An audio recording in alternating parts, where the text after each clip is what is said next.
हम भूल ही जाते हैं। कौन से प्रश्न? प्रथम प्रश्न, क्या समय के साथ प्रत्येक मार्ग बदल नहीं जाते? क्या समय सदा ही नई चुनौतियों को लेकर नहीं आता? तो फिर बीते हुए समय के अनुभव नई पीढ़ी को किस प्रकार लाभ दे सकते हैं?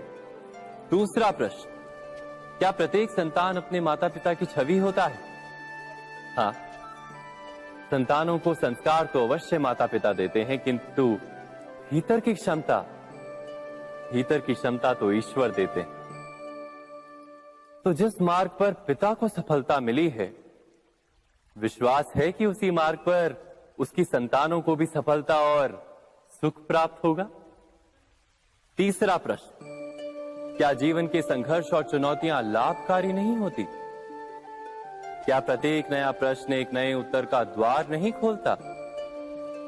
तो फिर संतानों को नए नए प्रश्नों, संघर्षों और चुनौतियों से दूर रखना, ये उनके लिए लाभ करना कहलाएगा या हानि पहुंचाना?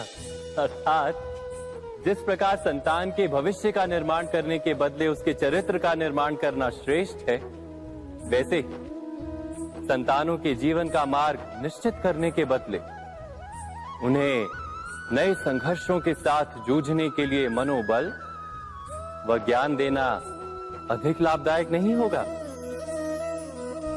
स्वयं विचार कीजिए।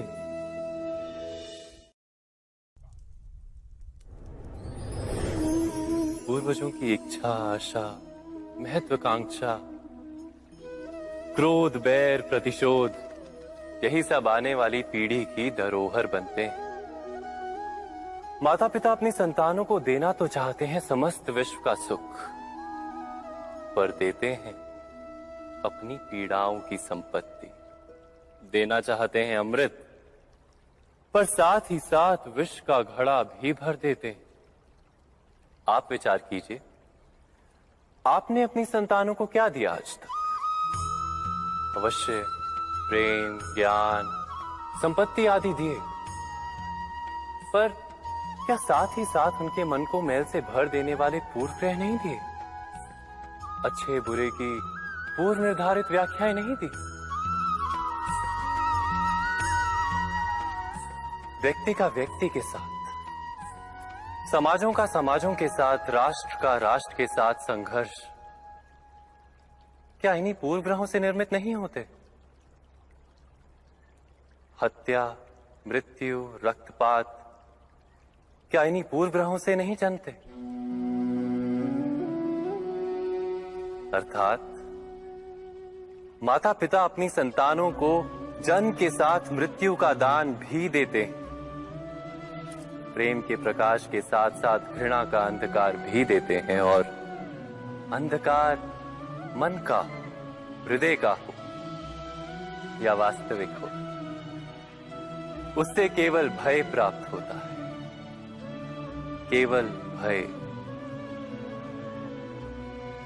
स्वयं विचार कीजिए।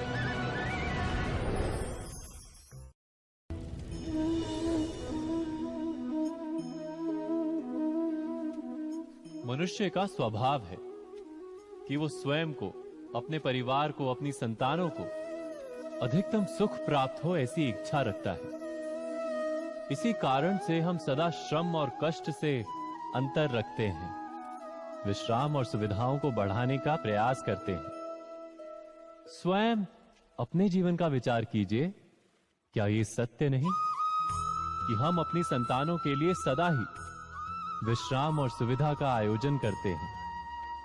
पर क्या कभी सोचा है केवल विश्राम से क्या लाभ प्राप्त होता है? केवल सुख और सुविधा जिन्हें प्राप्त हो, उनका जीवन कैसा होता है? शरीर जब श्रम करता है तो अधिक स्वस्थ बनता है।